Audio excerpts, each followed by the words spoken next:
Atenção, emissoras que monitoram o sistema Clube de Comunicação. Após o top, o Jornal da Clube vai começar. Ao adquirir o Hiper Saúde, você ajuda o Hospital de Amor cedendo o direito de resgate. Hiper Saúde é regional e mais fácil de ganhar. Compre já o seu. Hiper Saúde. Nós conferimos se você ganhou e divulgamos na hora. Os ganhadores do quarto prêmio de um novo Creta mais R$40 mil foram André, de Cristais Paulista, e Edgar, de São Carlos. Hiper Saúde. Próximo domingo, no quarto sorteio, você concorre a R$320 mil.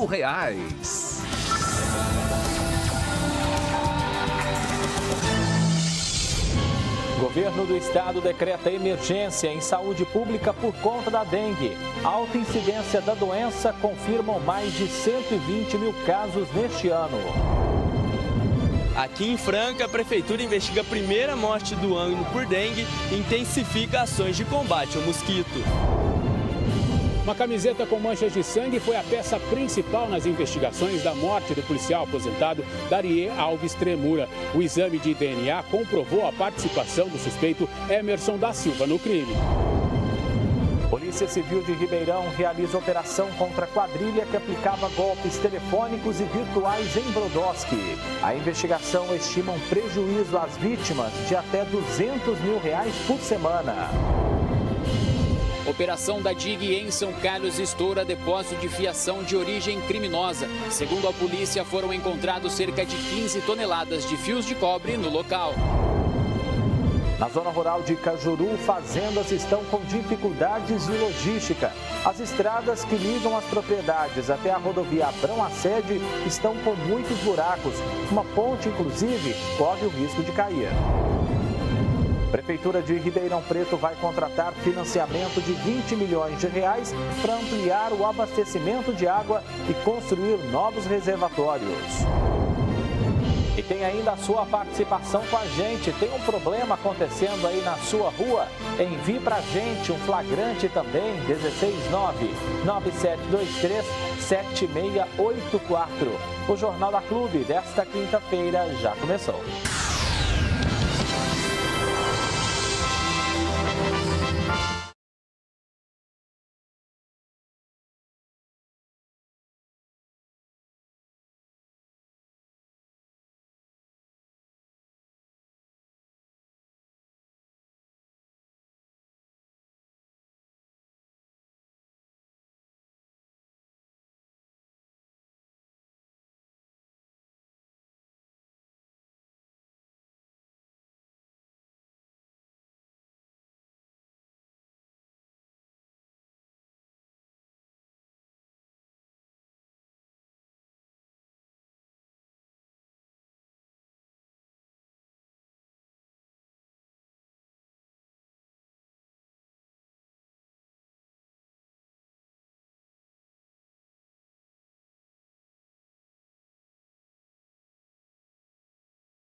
Jornal da Clube, primeira edição.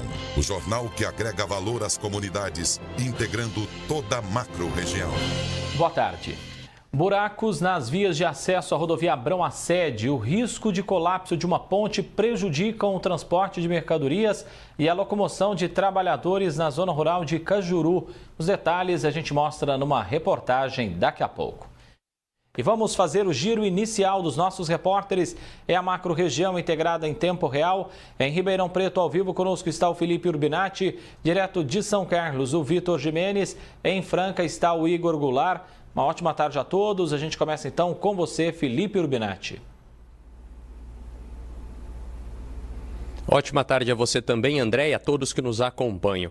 O estado de São Paulo decretou emergência por conta da crise vivida com a dengue em 2025. A nossa macro-região não é diferente, está em alerta e daqui a pouco eu estarei ao vivo com o secretário de Saúde de Ribeirão Preto. É com você agora, Igor. Aqui em São Carlos, um homem de 28 anos foi detido, acusado de furtar uma residência durante essa madrugada no Castelo Branco. O suspeito tentou fugir do local e acabou caindo e fraturando o tornozelo. Populares não permitiram que o rapaz fosse embora até a chegada da polícia. O rapaz foi encaminhado até a Santa Casa e está sob escolta policial. Quando receber alta, será encaminhado à CPJ. Igor. Aqui em Franca, uma idosa ficou ferida após um acidente de trânsito no Parque São Jorge na tarde de ontem. De acordo com testemunhas, um veículo que vinha por uma das vias do cruzamento não respeitou o sinal de parada obrigatória e atingiu um carro que vinha pela preferencial. Com o impacto, a idosa sofreu ferimentos leves e foi levada ao pronto-socorro municipal Dr. Álvaro Azus. André Costa. Obrigado, Igor. A gente volta a se falar em instantes. Uma camiseta com marcas de sangue encontrada momentos após a morte do policial aposentado Dariê Alves Tremura foi peça-chave na investigação. O material genético coletado ajudou a polícia a identificar Emerson Pereira da Silva, de 39 anos, como um dos envolvidos no crime. A imagem de câmera de segurança mostra o suspeito baleado, fugindo momentos depois do crime. Ele já havia trocado a camiseta que se tornou uma peça-chave para a investigação. A roupa deixada no local com manchas de sangue passou por exames e o material genético coletado confirmou a participação de Emerson Pereira da Silva na morte do policial aposentado Dariê Alves Tremura. Graças ao núcleo de biologia, que tem um banco de dados muito bem feito, bem estruturado e material, equipamentos, né, para recolher esse material genético, fazer as análises e fazer as comparações. E aí ele abandonou a camiseta, que ela aparece no primeiro momento, ele está com a camiseta de cor clara, depois ele dispensa a camiseta na rua São Sebastião, e já segue com outra camiseta, que nós acreditamos que estava por baixo daquela, tá? E, felizmente, o resultado deu coincidente, o material genético encontrado na camiseta coincide com o material genético com o perfil genético do Emerson. A prisão aconteceu quase um ano depois do crime. Emerson foi localizado pela polícia em um camelódromo em Londrina, no Paraná. As investigações apontam que ele fugiu para o estado para passar por atendimento em uma UPA depois de ser baleado na ação. Ele estava bastante seguro e convicto de que ele não seria descoberto, tá? Por alguma coisa que ele deve ter falado para alguém, e esse alguém acabou revelando isso à polícia, chegou essa informação à polícia e que possibilitou a gente chegar até ele. Em fevereiro do ano passado, Dariê Alves Tremura e o enteado foram surpreendidos por criminosos disfarçados de gari enquanto transportavam um malote com R$23 mil no centro de Ribeirão Preto. A tentativa de assalto terminou em troca de tiros. Além da prisão e da confirmação do DNA do suspeito, o delegado Targino Osório segue investigando e tentando localizar os outros 2 homens que participaram do crime. O que aparece nas imagens são 3 pessoas, né? O Emerson e mais 2. Nós vamos tentar buscar esses 2 ainda, tá? Não desistimos ainda não. Agora, o planejamento deve ter sido feito entre eles, né? Eventualmente alguém que sabia eles são os executores, né? Agora, quem articulou, quem levantou que havia aquele transporte, Pode ser uma outra pessoa. Emerson Pereira da Silva segue preso em Ribeirão Preto e deve responder por latrocínio, roubo seguido de morte e tentativa de latrocínio. O Elton Garcia para o Jornal da Clube. Operação Fraus. A Polícia Civil cumpriu 5 mandados de busca em Brodowski contra uma organização suspeita de aplicar ataques cibernéticos e golpes digitais. As buscas aconteceram numa casa usada como uma central de reunião dos golpes, além de casas de 4 investigados. Computadores e celulares usados nos crimes, além de dinheiro e um simulacro de arma de fogo, também foram apreendidos. A investigação estima um prejuízo de cerca de 50 a 200 mil reais por semana com a aplicação dos golpes. O caso segue em investigação. Eles pulverizam os valores dos golpes em contas de terceiros. Essas pessoas são investigadas por lavagem de dinheiro em recentes trabalhos já realizados pela Polícia Civil. E na data de hoje, o objetivo foi atingir os criminosos que praticam os golpes. Golpes dos mais variados possíveis identificamos praticados por esse grupo. O golpe do falso WhatsApp, né, da pessoa que se passa por familiar. O golpe que vitima empresas que eles simulam serem das empresas, fazem compras para receber os produtos e na verdade a empresa não realizou aquela compra. O golpe das centrais telefônicas e SMS, as falsas ligações simulando ser do banco das vítimas, entre inúmeras outras formas de golpes eles utilizam e vêm praticando. A DIG de São Carlos realizou agora há pouco uma operação que resultou na apreensão de 15 toneladas de cobre. O produto chegava de diversas regiões do nosso estado. Então vamos falar ao vivo com o Vitor Jimenez e a macro-região integrada em tempo real. E o Vitor explica essa operação para a gente então.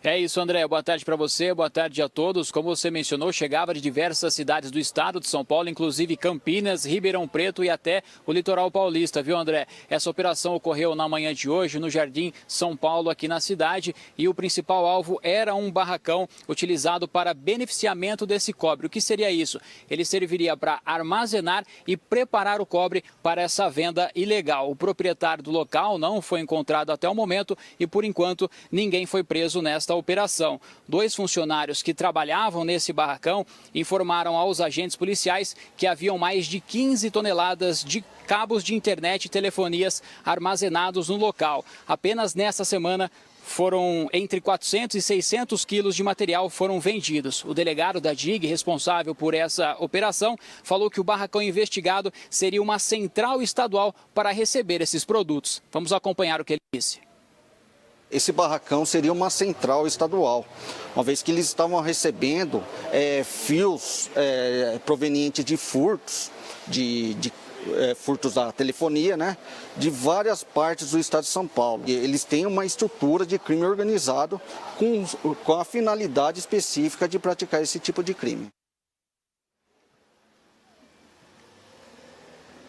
André, esse material ele não é comercializado abertamente, então isso reforça ainda mais a prática ilegal. Segundo o delegado, o proprietário do galpão já tem passagens pela polícia pelo crime de receptação, e que agora poderá responder por 2 crimes. Além do crime de receptação, pode responder também por associação e organização criminosa. Ainda de acordo com o delegado, depois de furtados, os fios de cobre eram colocados em uma máquina que removia a capa. A máquina que faz esse trabalho também foi encontrada nesse barracão e transforma o fio no que é chamado mel de cobre e depois ele é comercializado. Esse mel de cobre pode ser vendido entre 50 e 60 reais o quilo, segundo a polícia. Então, só uma conta rápida, né, André? Foram encontrados cerca de 15 toneladas, que chegaria perto aí de 750 mil reais. Todas as investigações estão em andamento pela DIG aqui de São Carlos. Como eu mencionei no início da nossa participação, André, o proprietário desse local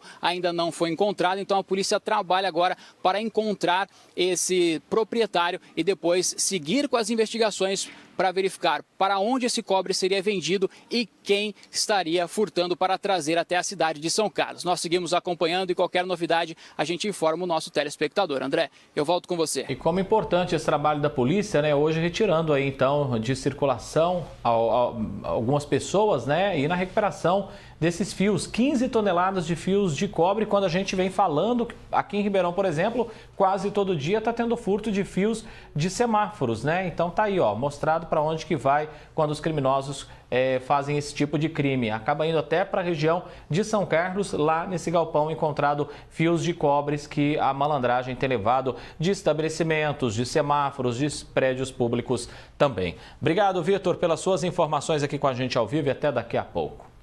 O estado decretou situação de emergência para dengue. A situação preocupa também lá em Franca. Já são 500 casos confirmados nesse ano. O município investiga inclusive a morte lá na cidade, se uma morte tem relação direta com a doença. O Igor Goulart de volta traz os detalhes para a gente então ao vivo a partir de agora.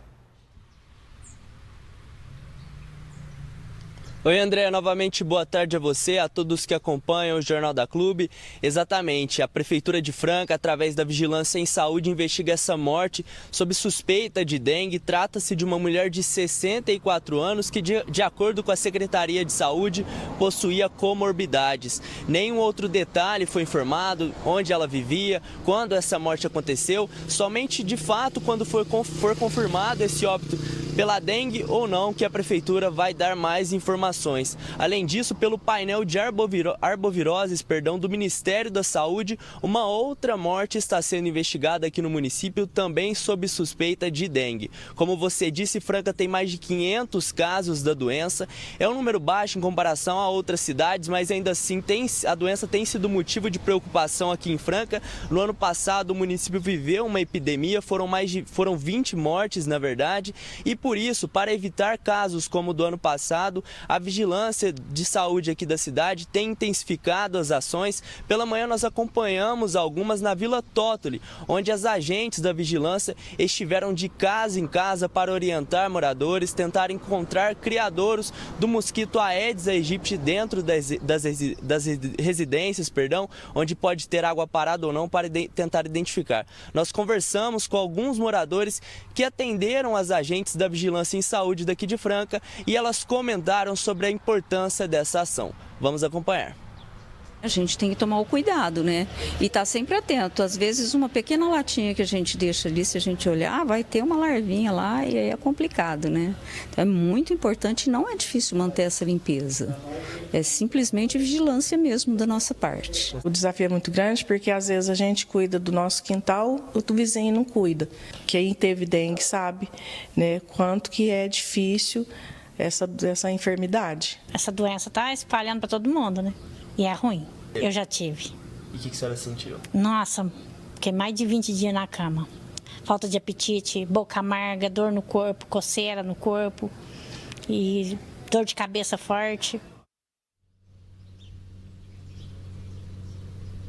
André, então uma ação importante da Prefeitura de Franca na Vila Tótoli, aqui na zona norte de Franca, só que ainda assim um dos desafios das agentes da Vigilância em Saúde foi encontrar muitas casas fechadas, então é muito difícil identificar todos os possíveis criadouros dos bairros aqui de Franca, muitas pessoas trabalhando, a maioria são idosos que vivem nesse bairro, mas ainda assim um desafio para conseguir entrar dentro das residências e olhar vasos, tentar identificar pneus, água parada. E uma outra ação que acontece aqui no município é no sábado, na Feira da Estação, onde a partir das 7 horas os agentes vão estar orientando os moradores justamente para conter os casos de dengue aqui no município. Eu volto com você, André. E como é importante o trabalho dessas profissionais, né? Desses profissionais, agentes de saúde, visitando as casas, fazendo ali a varredura, virando pote com água, passando realmente, né, orientações para a população. Então, sempre importante receber esses agentes, mas claro, né, checa ali se o agente está com o uniforme da prefeitura da sua cidade, se está credenciado, mas deixa sim fazer a vistoria, porque é importante demais para o controle da doença nesse momento. Obrigado, Igor, pelas suas informações. A situação em Ribeirão Preto não é diferente, preocupa muito também. A cidade soma 2.600 casos já confirmados, algumas mortes também. Felipe Urbinati está ao vivo trazendo a atualização da situação da dengue em Ribeirão Preto. Felipe. André, 2 mortes confirmadas e outras 3 em estudo. É claro que esses 2 mil casos já diagnosticados tendem a ser bem maiores, uma pela subnotificação e outra porque o sistema vai se atualizando com o tempo. O Estado de São Paulo decretou emergência, o que facilita para que as nossas prefeituras tenham acesso a verbas, a financiamento, tanto estadual quanto federal, e por isso eu estou aqui com o secretário de Saúde, doutor Maurício. Doutor, essa questão do decreto de emergência estadual muda alguma coisa no planejamento de Ribeirão Preto? O planejamento continua, mas como você disse, vem mais recurso para que a gente possa executar esse planejamento. Então é muito bem-vindo o recurso que vem do Estado e do governo federal. Bom, nesse momento a gente tem, é claro, o senhor capitaneando esse combate à dengue desde o primeiro dia de governo, mas é um assunto que vai ter que ser expandido para infraestrutura e zeladoria urbana. Exatamente, as pastas todas que podem atuar em relação à dengue estão atuando. Então tem a infraestrutura, mesmo a questão de meio ambiente, tem muita gente trabalhando, preocupado com a dengue em Ribeirão Preto. Doutor, esse é o momento mais crítico. O que se faz nos momentos mais críticos? É um dos momentos mais críticos que a gente vive. Deve piorar, a gente tem a previsão ainda de piora nos próximos dias. O importante é que a gente faça a prevenção, que a população verifique o seu quintal, que verifique a questão de criador dos mosquitos. Isso é a coisa mais importante que nós podemos fazer agora. Por falar em atacar o mosquito, a cidade está praticando a nebulização, o famoso fumacê. Como é que ela vai ser distribuída no território? A nebulização veicular, ela é feita em bairros em que a gente tem uma quantidade muito grande de casos, porque a gente tem mosquitos voando ali, né? Mosquitos adultos. A nebulização serve para isso, para mosquitos adultos. Então nós não faremos em toda a cidade, porque existem bairros que estão mais protegidos. A Zona Leste é a zona mais acometida da cidade. Ontem nós fizemos, né, em um dos bairros, das 7 às 10 horas da noite, a nebulização, mas ela é uma das estratégias, né? A principal é a prevenção. Doutor, nesse momento a gente tem uma busca muito grande nas unidades. Como é que está sendo feito esse gerenciamento? A busca aumentou naturalmente, porque os casos, né, aumentaram. A gente mantém aquele protocolo em Y, que foi inclusive elogiado pelo governo do estado e pelo governo federal, o que Ribeirão Preto tem desenvolvido, que a todas as unidades nossas têm atendido casos de dengue, com triagem específica para suspeita de dengue e atendimento médico exclusivo. A gente sempre tem que conscientizar com relação à vacina. O que a gente precisa dizer para as famílias? A vacina para a dengue está restrita de 10 a 14 anos. Isso não é uma opção de Ribeirão Preto, isso é uma determinação do Ministério da Saúde pela quantidade de vacinas que o Brasil consegue comprar. Perfeitamente. Doutor Maurício, mais uma vez, muito obrigado por nos atender. É isso, André. Ribeirão, macro-região e todo o estado de São Paulo em situação de guerra contra o mosquito da dengue. Agora todos nós temos que fazer a nossa parte. É com você. Com certeza, Felipe. E aí é tirar um tempinho, né, gente? 10 minutos, 15 minutos aí do seu dia, vai lá no quintal da sua casa, faz aquela varredura, tira qualquer objeto que possa acumular água. Dengue mata e dengue está preocupando. Obrigado, Felipe, pelas suas informações. Em Araraquara, inclusive 5 unidades básicas de saúde começaram a atender em horário estendido. A medida é para receber pacientes com diagnóstico ou suspeita de dengue. As unidades do Selmi Day, também do Iguatemi, Santa Angelina, Melhado e Paulistano vão funcionar até às 8h30 da noite. Além do horário estendido, todas as UBSs vão oferecer pontos de hidratação com macas. Araraquara registrou até o momento 748 casos da doença e 2 mortes suspeitas são investigadas. Você vai ver, 20 milhões de reais serão destinados para ampliação de abastecimento de água em Ribeirão Preto. Com esse investimento de 21 milhões de reais, nós vamos fazer 9.880 metros de nova canalização, nova rede de água. Em instantes, aqui no Jornal da Clube, e agora a hora mais feliz do dia, com as clínicas sempre sorrindo, 12h e 25 minutos.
A falta d'água é um problema que acontece com frequência em vários bairros de Ribeirão Preto. Para tentar mudar essa realidade, a Prefeitura vai contratar um financiamento para a Saerp. Serão mais de 20 milhões de reais destinados à ampliação do abastecimento de água e também à construção de um novo reservatório.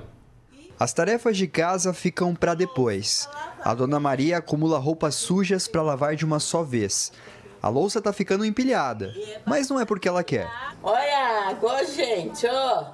Ai, que beleza para nós aqui, ó. A moradora do Jardim Itaú e Ribeirão Preto já está acostumada com a falta de água no bairro. Eu moro aqui há 12 anos. No começo faltava, mas não era tanto como agora. Agora falta demais, sabe? Às vezes nós passamos aqui Natal sem água, Ano Novo sem água, fica 4, 5 dias sem água.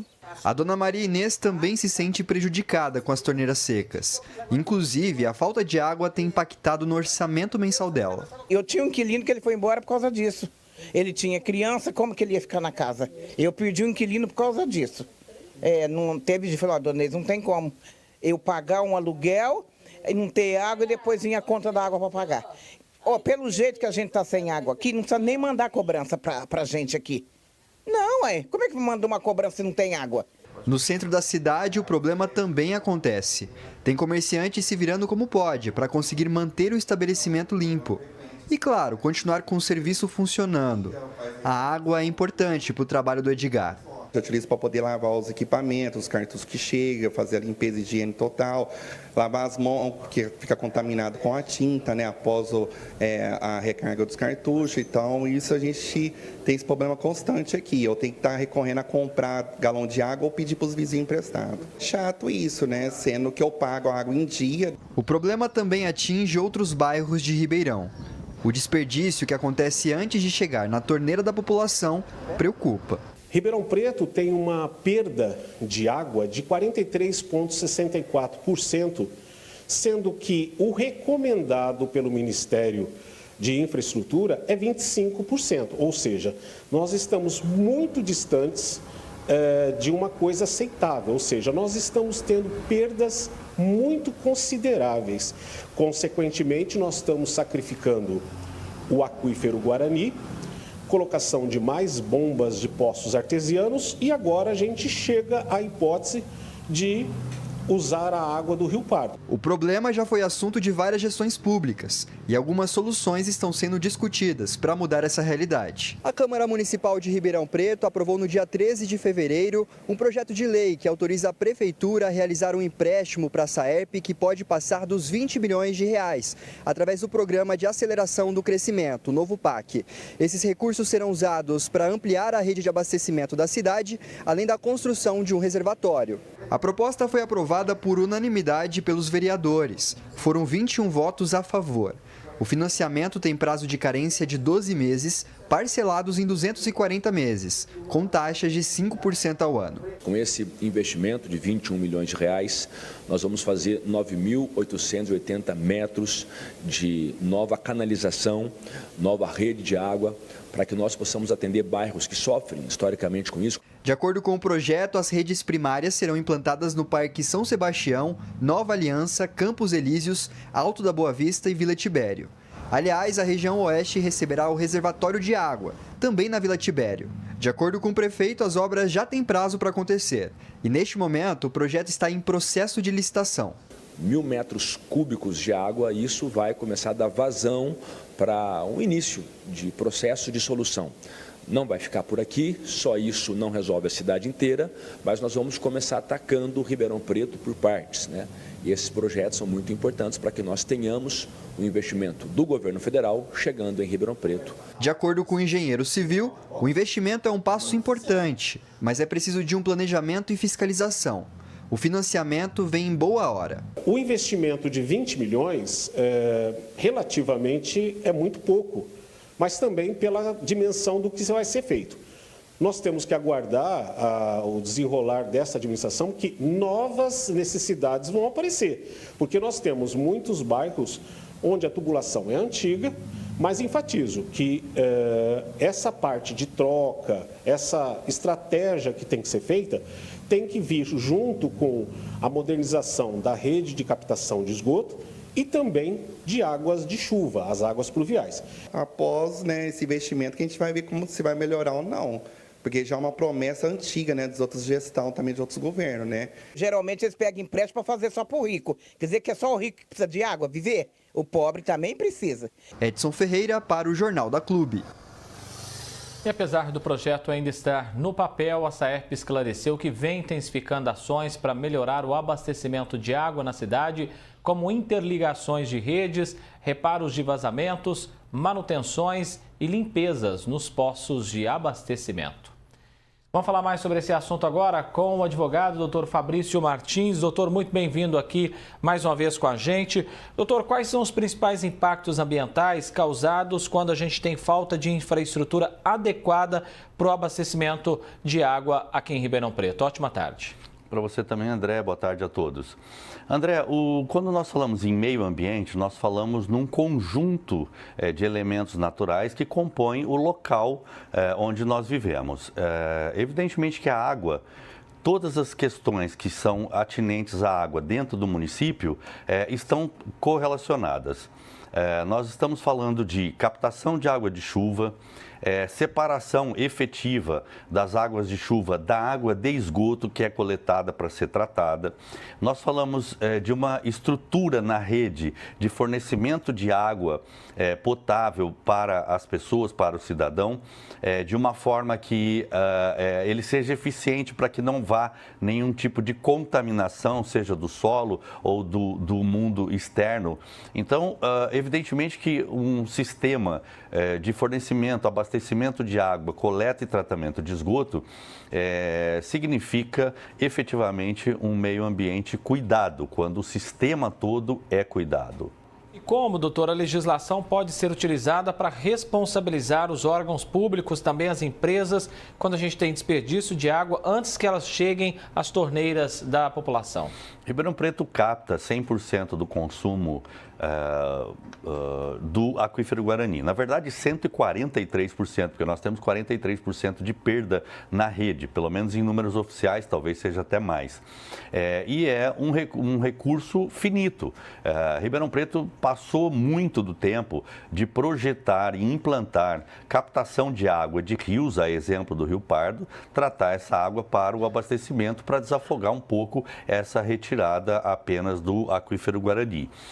Isso tudo mostra para nós que nós não temos, há vários governos, um projeto efetivo com medidas mitigadoras dos problemas a curto, médio e longo prazo, o que efetivamente deve ser feito nesse tipo de situação de deficiência, tanto do abastecimento de um serviço público, água é um direito de todo mundo.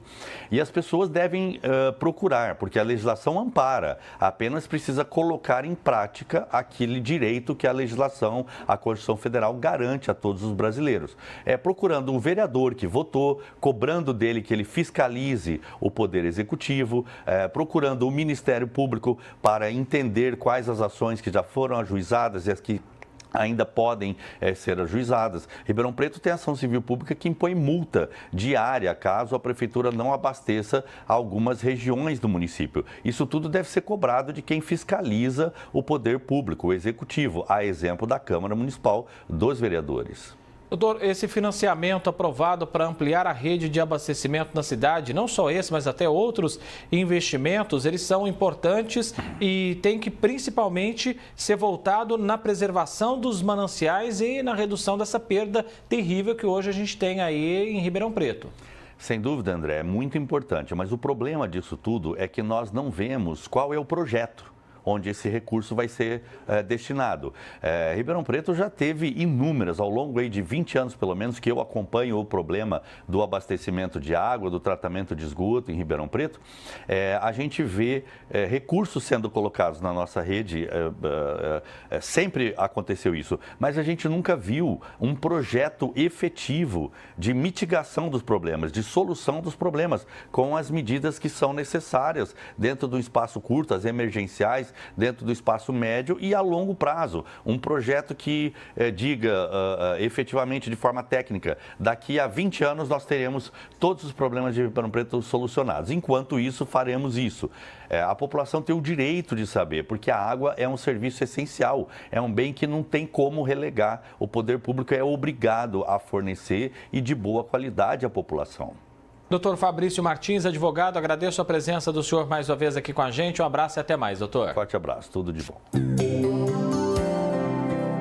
A quinta-feira continua com tempo quente e seco na macro-região. Araraquara tem sol entre nuvens, mas não indicam chuva por enquanto. Com o passar das horas, elas podem sim ficar mais carregadas e ter aquela pancada com um pouco de intensidade. Em Barretos, mais um dia com previsão de tempo firme e temperaturas beirando os 35 graus. A umidade cai e piora a qualidade do ar, então beba muita água. Céu claro em São Carlos, que começou o dia com mínima de 21 graus e a máxima passa dos 30 facilmente, então vai esquentar bastante. E atenção com o índice de radiação ultravioleta. Franca também aparece com máxima na casa dos 34 graus. Tem tempo bastante abafado e quente e nem à noite deve ter um refresco. A secura incomoda. Tem uma pequena possibilidade de chuva no entorno de Pirassununga, ainda bem irregular e isolada, o que não alivia o calorão de 35 graus. Para Ribeirão, a previsão aponta sol o dia todo, máxima de 35 graus e índice de umidade longe do ideal para a saúde. É bom evitar atividades ao ar livre nas horas mais quentes. Você vai ver, times da macro-região entraram em campo pelo Campeonato Paulista. Em instantes, aqui no Jornal da Clube, 12h e 39 minutos.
Falar de futebol agora, sem risco de rebaixamento, o Botafogo se prepara para enfrentar o Palmeiras nesta quinta-feira, às 19h30 na capital paulista. O tricolor vive um momento de evolução no campeonato. Os últimos 4 jogos foram 2 empates e 2 vitórias. O zagueiro Erickson falou sobre como esse desafio no estadual, agora mais aliviado com a permanência na elite do estadual. É um desafio, no entanto, né? Mas a gente está bem preparado, é o que a gente fala, né? A gente nunca vai ali e faz o que a gente pensa. A gente tem todo um preparo, o Márcio passa tudo para nós. É claro que essa parte individual ali, do mano a mano, ali uma hora ou outra, são decisões do atacante contra o zagueiro, contra o defensor, né? Pela Série A2, a Ferroviária foi até Piracicaba enfrentar o 15 e conquistou a vitória por 2-1 pela 11ª rodada. O jogo marcou a reestreia do técnico Vinícius Bergantin. A Ferroviária começou impondo seu ritmo na partida e aos 9 minutos abriu o marcador. Lucas Rodrigues, no campo de defesa, lançou para Tylon, que avançou pelo lado esquerdo da área e bateu cruzado no alto na saída do goleiro para estufar a rede. 1-0. A Locomotiva ampliou o placar já na segunda etapa. Aos 18 minutos, Alencar recebeu no meio e passou na medida para Denilson, que concluiu na saída do goleiro para balançar a rede, 2-0. O 15 de Piracicaba diminuiu a vantagem aos 34 minutos. Samuel Pizzi recebeu pela direita e cruzou rasteiro para Eric Bessa, que apareceu livre na área para completar o gol, sem chance de defesa para o goleiro Léo Al, 2-1. Com a vitória, a Ferroviária subiu para a 8ª colocação e retorna à zona de classificação. Na próxima rodada, o time enfrenta a Portuguesa Santista no domingo às 5 da tarde, na Arena da Fonte Luminosa, em Araraquara. E outros times da macro-região também entraram em campo nesta quarta-feira pela 9ª rodada da Série A3 do Campeonato Paulista. A Francana foi derrotada por 1-0 diante do 15 de Jaú. Já o Monte Azul não saiu do empate contra o Catanduva, 1-1. Mesmo placar de Comercial e Sertãozinho. O empate mantém o Sertãozinho entre as primeiras posições da Série A3 e também deixa o Leão na lanterna do estadual. Você vai ver, estradas precárias dificultam logística na zona rural de Cajuru. Eles interditaram a ponte agora. Só que o que a gente está fazendo? Passando na ponte, mesmo interditada, colocando a nossa vida em risco, porque não tem um plano B. Em instantes, aqui no Jornal da Clube, faltam 15 minutos para 1 da tarde.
Na zona rural de Cajuru, fazendas estão com dificuldades de logística. As estradas que ligam as propriedades até a rodovia Abrão Assede estão com muitos buracos.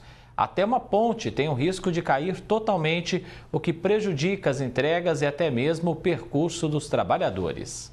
O problema é antigo e afeta o trabalho de produtores rurais, além da rotina desses trabalhadores.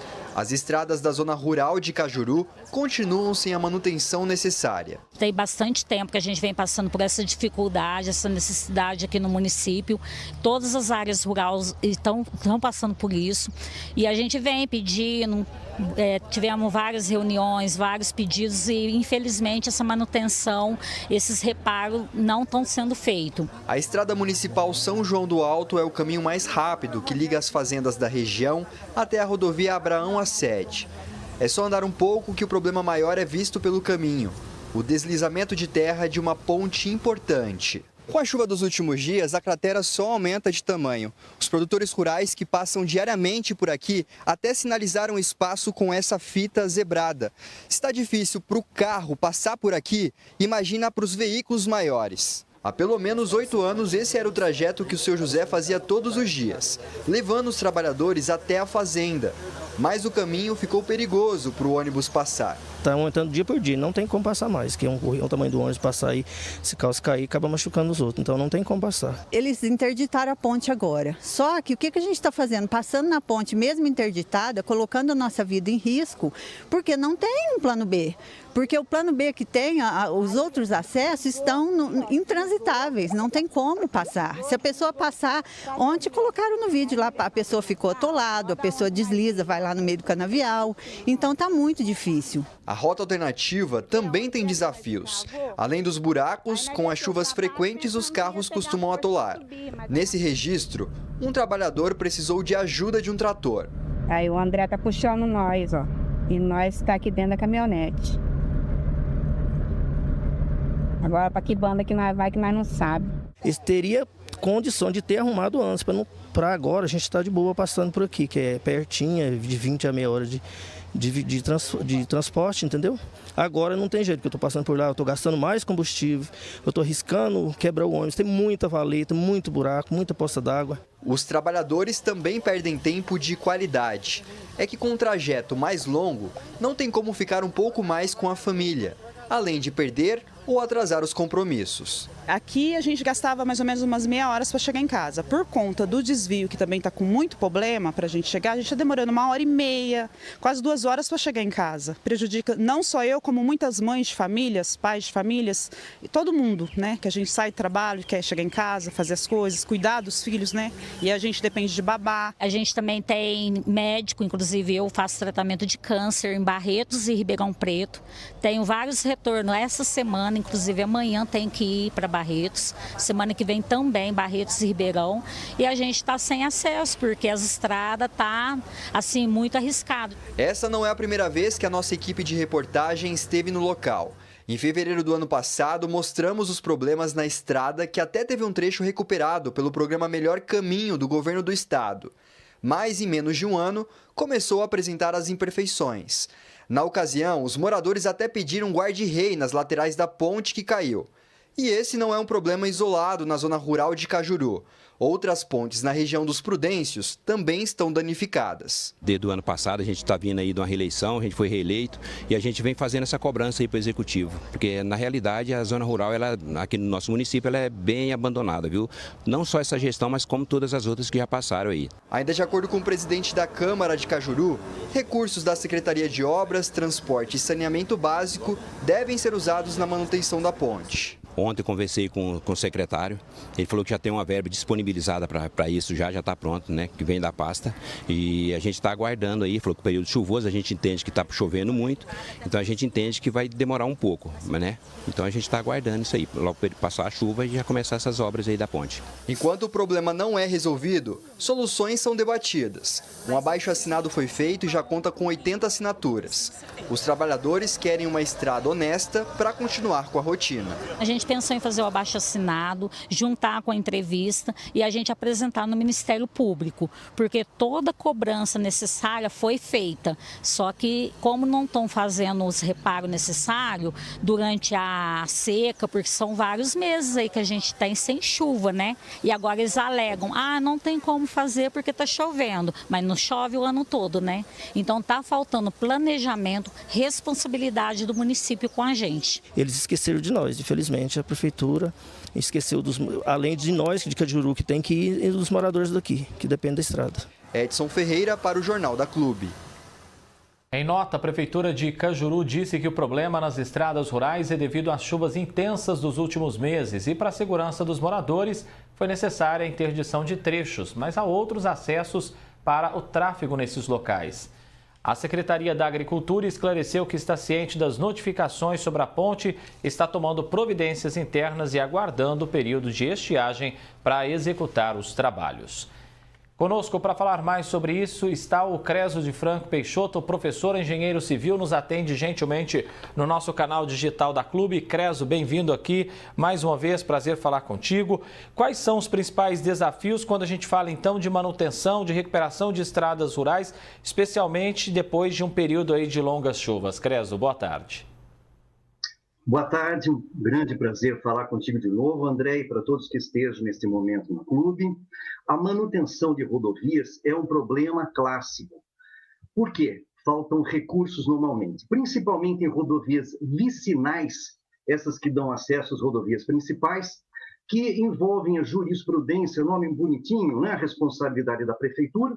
Só que é fácil falar que a responsabilidade é da prefeitura, porque normalmente faltam recursos financeiros. Nesse momento, tem soluções, André. E quais seriam essas soluções, então, Creso, para tentar pelo menos um material de maior durabilidade? Hoje, tem uma solução relativamente nova, que é a parceria, que pode ser feita com o poder privado. Há um certo tempo antes, a gente pensava em parcerias que eram quase que exclusivamente com o Estado. Então, o Estado de São Paulo, em parceria, poderia fazer a melhoria. Mas o que adianta fazer uma melhoria agora, recuperar a via, até como os senhores apresentaram, e nas próximas chuvas ela novamente vai ficar com problema de acessibilidade. Então, nesse caso, o que surgiu já não faz muito tempo é a parceria com concessionárias próximas e que elas vão se interessar, inclusive, para as acessibilidades que são vias próximas, e nós temos concessionária próxima. Pode ser feito um estudo para o governo de estado ajudando com a parte do que seria a recuperação de urgência e essa rodovia próxima quanto à sua concessionária que ela assumisse. Aí fica aquela pergunta clássica, né? Mas quem vai pagar essa manutenção? Porque vai querer colocar pedágio? Não, inclusive é sem pedágio, porque ficaria sob responsabilidade do primeiro pedágio. E aí, André, aquela outra pergunta, mas vai faltar dinheiro. A solução é devolução de outorga, nomezinho bonitinho, né? Deixa a concessionária mais tempo. Isso pode fechar como uma solução. Creso, aí a gente tem dois aspectos, né? A falta de manutenção nas estradas e também nas pontes, né? Aí quando uma ponte tem que ser fechada, tem que ser interditada, isso prejudica o escoamento de produção desses sitiantes. Sem dúvida. Inclusive, na hora que alguém tenha dúvida, né? Não, porque isso é muito caro, porque normalmente, quando a gente pensa num viaduto em uma ponte, a unidade não é centena de milhares de reais, não. A unidade é milhões, tá? Rodovias, mesmo vias de acessibilidade como a vicinal, dificilmente você vai gastar menos do que R$500 mil em cada quilômetro, né? Só para você ter uma ideia. Mas, quando você coloca que tem acesso de safra e tem pessoas que as vidas dela estão em risco a respeito de uma via muito estreitinha que o veículo pode tombar e pode ter vítima fatal ou ferimentos consideráveis, isso é mais do que suficiente para que a gente tenha uma modelagem social e financeira que justifica plenamente a melhoria. Creso de Franco Peixoto, professor, engenheiro civil, especialista nessa área de transportes também. Agradeço muito a sua presença com a gente aqui, Creso. Um abraço e até a próxima oportunidade. Eu que agradeço a oportunidade. Uma ótima tarde a todos. Muito obrigado, Creso. E vamos aqui já fazer o giro final dos nossos repórteres com a macro-região integrada em tempo real. Felipe Urbinati. André, hoje pela manhã a polícia prendeu um homem de 54 anos procurado pelo crime de estupro contra vulnerável. A vítima dele era a própria neta. Segundo a PM, ele foi encaminhado à cadeia e, se condenado, pode pegar até 27 anos e 2 meses de reclusão. É com você, Vitor. Em Ibaté, um morador de rua de 25 anos foi baleado nas costas durante essa madrugada no Jardim Cruzado. A vítima foi socorrida e segue em observação no Hospital Municipal. O caso foi registrado como tentativa de homicídio, mas até o momento ninguém foi preso. Igor. Em Ituverava, acontece neste momento o julgamento de Milene Pacheco, de 36 anos.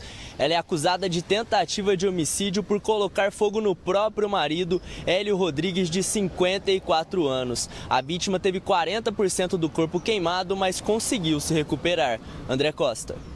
Obrigado, Igor, pelas suas informações aí direto de Franca. Outras notícias da nossa macro-região, logo mais às 6:50 da noite, com a segunda edição do Jornal da Clube. Fica agora com o Programa do Léo. Uma ótima tarde de quinta-feira para você e muito obrigado pela sua audiência.